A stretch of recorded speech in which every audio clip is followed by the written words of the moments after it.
خداوند کا شکر ادا کرتے ہیں، وہ ہمیں پیار کرتا ہے اور آج اس کی حضوری میں ہم اسی محبت کے طفیل بیٹھے ہیں۔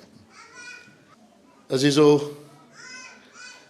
ہم نے 23واں زبور شروع کیا تھا اور آج اس کی 5ویں آیت پر ہم غور کریں گے۔ میں نے چاہا تھا کہ ہم آیت بآیت اس زبور کی جو گہرائی ہے اس تک پہنچے، بلکہ کچھ ایسی بھی آیات ہیں جن میں ہمیں لفظ بلفظ غور کرنا پڑا، اور مجھے یاد ہے کہ دوسری آیت کو ہم نے 2 بار پیغام کی صورت میں سنا تھا۔ آج اس آیت کا بھی ہم جائزہ لیں گے، اس کی تفسیر میں جائیں گے اور اس میں 2-3 خاص الفاظ ہیں، ان پر بھی غور کریں گے۔ میرے ساتھ مل کر بولیے گا، تو میرے دشمنوں کے روبرو میرے آگے دسترخواں بچھاتا ہے۔ آمین کہیے گا۔ کوئی ایسا شخص نہیں ہے جس کے دشمن نہ ہوں، یہ تو حقیقت ہے نا۔ اب کچھ ایسے لوگ ہیں جو دنیوی لحاظ سے دشمن ہیں، لیکن ابلیس روحانی طور پر بھی ہمارا دشمن ہے۔ وہ روحانی طور پر بھی ہمیں تباہ و برباد کرنا چاہتا ہے اور دنیوی لحاظ سے بھی۔ ہم دشمنوں کی جو ایک لسٹ ہے اس پر بھی تھوڑی دیر بعد غور کریں گے، اور ایک دوسرا لفظ ہے اور وہ بڑا ہی خوبصورت لفظ ہے، دسترخواں بچھاتا ہے۔ دسترخواں کو ہم میز بھی کہہ سکتے ہیں۔ بہت سارے علاقے ایسے ہیں ملک پاکستان میں جہاں کوئی کپڑا یا کوئی پلاسٹک کی میٹرس ہے وہ بچھاتے ہیں اور اس پر کھانا سجاتے ہیں۔ یہاں جو دسترخواں بچھایا جا رہا ہے نا، اس کے پس منظر میں جائیں، اس سے پچھلی آیت کیا ہے؟ بلکہ خواہ موت کے سایہ کی وادی میں سے میرا گزر ہو، میں کسی بلا سے نہیں ڈروں گا کیونکہ تو میرے۔ یعنی چوتھی آیت میں ہمیں دشمنوں کا سامنا کرنا پڑ رہا ہے، موت کی سایہ کی وادی میں، اور وہاں یقین کیا ہے؟ تو نے ڈرنا نہیں کیونکہ میں تیرے ساتھ ہوں۔ اب ایک طرف دشمنوں نے گھیرا ہوا ہے، روحانی جو قوتیں ہیں جو اس انسان کو توڑنا چاہتی ہیں، ایک موت کا خوف ہے جو انسان کو ڈرا رہا ہے کہ تو نے اب مر جانا ہے۔ اور جب انسان کو موت نظر آئے تو اس کی حالت بڑی ناگفتبے ہوتی ہے، اور کبھی کبھار ہم پوچھیں کہ ڈنڈا نزدیک ہے یا خدا نزدیک ہے، تو ہم کہتے ہیں نہیں، ڈنڈا نزدیک ہے۔ موت کا خوف، چوٹ کا خوف، جسمانی تکلیف کا خوف، اور جہاں موت کا خوف ہے، جہاں انسان پریشان بیٹھا ہے، وہیں خداوند ایک دم سے کہتا ہے کہ گھبراؤ نہیں، میں نے دشمنوں کے روبرو جنہوں نے تمہیں گھیرا ہوا ہے، میں نے تیرے آگے ایک دسترخواں بچھا دیا ہے۔ یہاں بڑی غور طلب بات ہے، جب دشمن نے گھیرا ہو، خوف ہو، موت کے سایہ کی وادی ہو، وہاں دسترخواں جو ہے وہ چاول اور بریانی نہیں ہو سکتی۔ یہ آپ نے سوچنا ہے۔ یعنی میں اس لیے کہہ رہا ہوں کہ انگریزی کا ایک لفظ ہے لٹرل میننگ، یعنی لفظی جو معنی ہیں ان پہ نہیں جانا آپ نے۔ بے شک کچھ ایسے الفاظ ہیں ان کو ہم نے لفظ بلفظ سیکھ کے غور کرنا ہے۔ مثلا تو خون نہ کر، تو چوری نہ کر، اس میں کوئی استعارہ نہیں آئے گا، اس میں کوئی تمثیل نہیں آئے گی۔ لیکن اگر ہم کہیں کہ کسی شخص کے 2 بیٹے تھے، اس کہانی کو یاد کریں تو وہ تمثیل ہے۔ یہاں دسترخواں جو ہے وہ استعارے کے طور پر استعمال ہوا ہے، اور وہاں دنیاوی کھانے نہیں ہیں، وہاں روحانی نعمتیں ہیں۔ آمین کہیے گا۔ روحانی نعمتیں. اب ہم روحانی نعمتوں کی لسٹ پر بھی غور کریں گے کہ جہاں خوف ہے، موت کا ڈر ہے، وہاں سب سے پہلے روحانی نعمت کیا ہو سکتی ہے؟ کہ موت سے نہیں گھبرانا، کیونکہ موت کا اختیار میرے پاس ہے. پھر آمین کہیے گا. خداوند یسوع المسیح نے کہا کہ زندگی اور موت، قیامت اور زندگی کا اختیار میرے پاس ہے. تو جو خوف کی وادی میں ہے، گھبرانا نہیں. تو یہ خوبصورت دسترخواں ہے. اہم ضرورت ہے وہ پوری ہو گئی. جب زندگی بچ گئی، خوف ختم ہو گیا، تو روٹی تو بعد میں ملنی ہے نا. وہ تو لکھا ہے نا، ہوا کے پرندوں کو دیکھو، وہ تو ملے گی نا. لیکن خوف کی وادی، ابلیس کا خوف، موت کا خوف، بلکہ خواہ موت کے سایہ کی وادی میں سے میرا گزرو، وہاں سب سے بڑی روحانی نعمت اور دسترخواں پر رکھی ہوئی سب سے اہم چیز وہ زندگی ہوگی. گھبرا نہیں، موت کا اختیار میرے پاس ہے. اگر تو مر بھی جائے تو میں تجھے پھر سے کھڑا کر سکتا ہوں. کتنی بڑی روحانی نعمت ہے. اور عزیزو، یہ روحانی نعمتیں جو دسترخواں پر سجی ہوئی ہیں نا، یہ کس نے سجائی ہیں؟ سوچیے گا. خداوند یسوع المسیح نے. اور اس نے کیسے خریدی ہیں؟ بیش قیمت لہو سے. میں نے تمہیں بیش قیمت لہو سے خرید لیا ہے، عبرانیوں کے خط میں. تو جو روحانی نعمتیں بیش قیمت خون سے خریدی گئی ہیں، میز پر اس کی ایک تصویر ہے. اس دسترخواں پر اس کا ایک تصویر کشی کی گئی ہے کہ دیکھو یہ تیرے سامنے ہے، گھبرانا نہیں. ایک طرف دشمن ہے اور دوسری طرف ایک سب سے بڑی نعمت ہے. اور عزیزو، میں جب روحانی نعمتوں پر غور کر رہا تھا تو مجھے کچھ اور بھی یاد آئیں. یاد دلائے دیتا ہوں آپ کو. زندگی کا تاج، ٹھیک ہے جی. جان دینے تک وفادار رہ تو میں تجھے، یعنی وفادار رہ میرے ساتھ.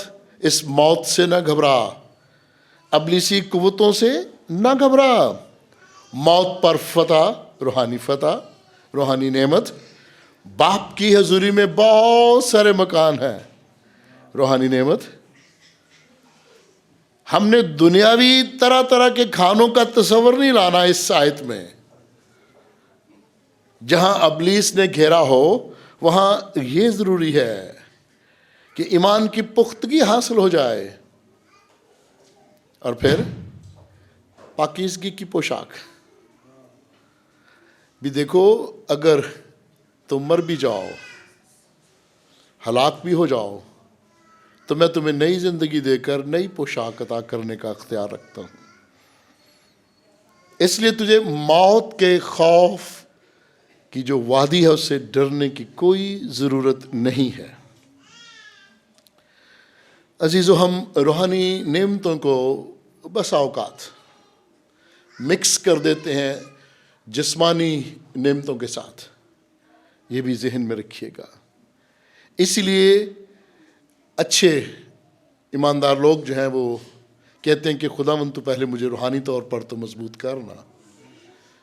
یہ تو میرا ایمان ہے نا کہ تو مجھے کھانے کے لیے بھی دے گا. تو نے مجھے زندہ کیا ہے، زندہ رکھا ہے. تو نے مجھے اس دنیا میں قائم کیا ہے، رکھا ہے. اور تو کیڑے مکوڑوں کو بھی کھانے کو دیتا ہے. تمہیں کس چیز کی فکر ہے؟ اس لیے ان دو نعمتوں کو اپنے ذہن میں رکھیے گا. پھر ایک بڑا ہی اہم لفظ ہے، دشمنوں کے روبرو. دشمن کون ہے؟